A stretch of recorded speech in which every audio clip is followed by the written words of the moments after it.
Hello, Kyle's Garage viewers, and welcome back to another episode. And I'm happy about this one. It's been a long time coming. We're going to play with some dry ice and get that nasty sound deadening material out of the Bronco. So, I'm on my way to the store to go get some dry ice. Enjoy the video. Alright, just got back from the store with the dry ice so we can get all this nasty sound deadening out of the truck and see how much of a pain in the butt that would be just to do all that. So what I'm going to do is I'm going to take some dry ice and put it on this stuff, and it should make it super hard, super brittle, and we hit it with a hammer and it should break apart. At least that's what all the other famous YouTubers do. Ah yes, the dry ice. Pull one of these bags out.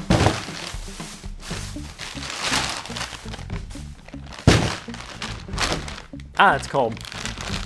Do not touch. Could cause suffocation. Do not eat. Do not place in airtight containers. Okay. It's lots of cautions. Solid carbon dioxide is negative 109 degrees Fahrenheit, which is negative 78 degrees Celsius. Dry ice is a skin and eye irritant. Use gloves to handle. Well, you know, we're a bit dangerous here at the Kyle's Garage channel. All right, I got my hand and eye protection. I guess I'm just gonna take and...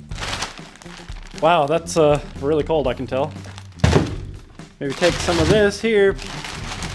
Is that what we do? Damn, that is cold. As soon as I grabbed it, it was freaking freezing. Let's start with that one little chunk and see how far we can go. Alright, I guess what I'll do is I'm gonna just kind of maybe do that. I don't know how much this is gonna take to do, but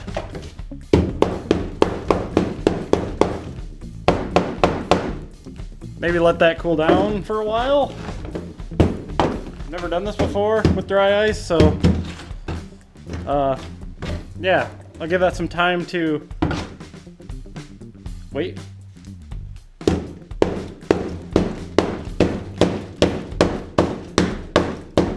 Holy crap, it's working.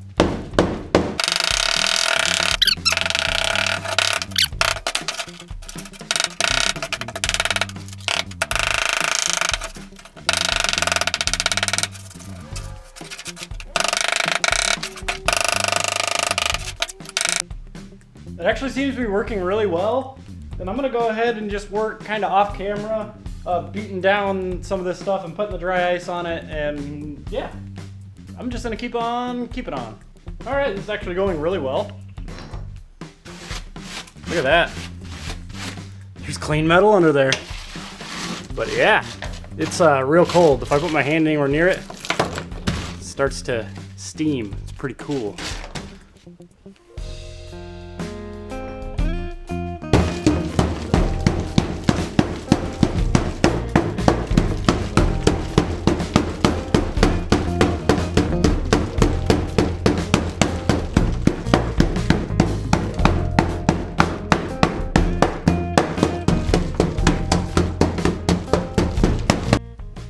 So I think I'm trying to get a little bit too fast with this. I think what I'm gonna do is let it sit here and see if it comes off pretty easy, because it has been fighting me kind of. I mean, it does come off a lot easier than probably trying to like heat up and scrape any of this off.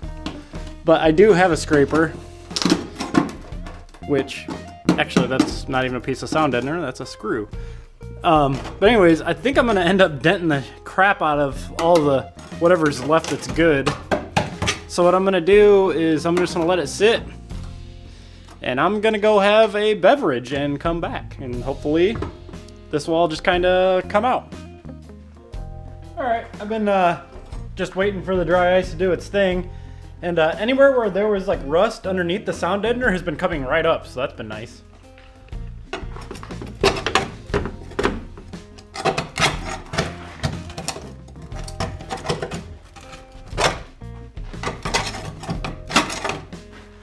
Well, it's fighting me. But yeah, I've resorted to using this scraper. That way I'm not beating on the floor so bad, because it does look like I am putting little small dents in it from doing the dry ice trick. But for the most part, it is making it way, way easier. So let me show you what I found out. what I found doing this trick is if you can get this dry ice like right on this stuff, I mean, look at that. It just scrapes right off. Oop. Well, now it's gonna prove me wrong. It's really hard with one hand though. And there goes all my dry ice.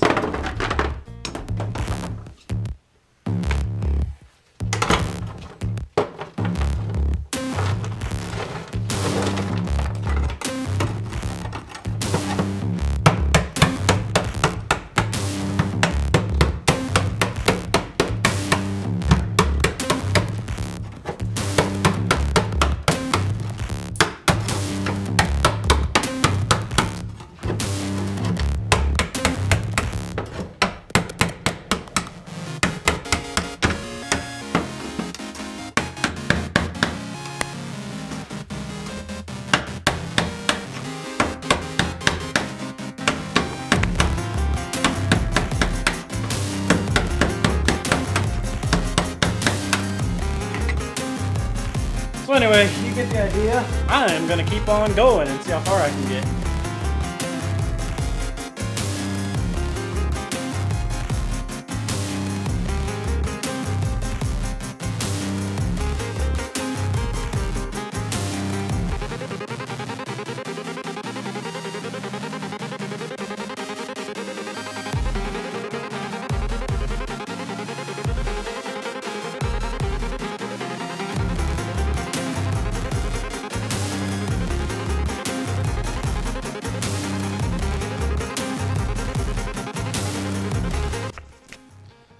Alright, so I'm definitely hitting my groove. I'm starting to figure out how to do this now. There's the pile of crap that I've taken out so far. Look how far I've gotten. I mean, I haven't chipped away at the stuff up here. I just kind of like loosely scraped where it was rusty. It came off really easy. Everywhere where it looks like it's got primer, that was a pain in the butt to get off. So literally just been hammering, chiseling all of it. As you can see, I've gotten all of the driver's side in the cab finished, and I would say half of the transmission hump all the way back and around. I'm starting to work my way back up the floor here, and I'll start removing the rest of the transmission tunnel stuff as I go. So yeah, I'm just gonna keep on hitting it, because literally keep on hitting it.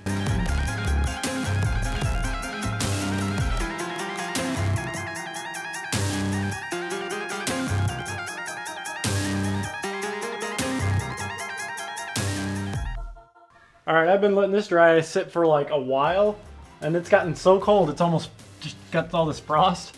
I'm wondering if that'll just come off a lot easier, so let's find out.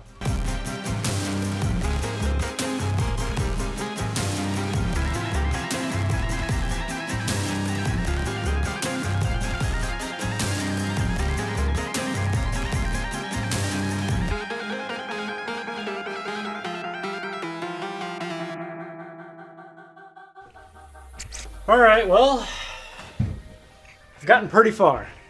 There's a big pile there, big old pile on the floor. This, actually letting the dry ice sit much longer did a great job. However, I don't know why Ford did that, but they glued it on as well. Why would you do that, Ford? You made things so hard on me 30 years later. However, I've got to call it quits probably for the night. I have a little bit of dry ice left. I'll try to chip off if it survives overnight in the freezer, which I'm sure it will. Anyway, I'm getting called in for dinner, so I got to go take care of that. And that's as far as I made it, because I had dinner, and then I went to bed, and then it was the next day, and then the dry ice was evaporated into the air. So that was good enough for now. I'm happy with that. I can always get some dry ice later on down the road and finish up over the wheel wells. That's really the only thing I did not finish. I'm gonna have to say that sucked.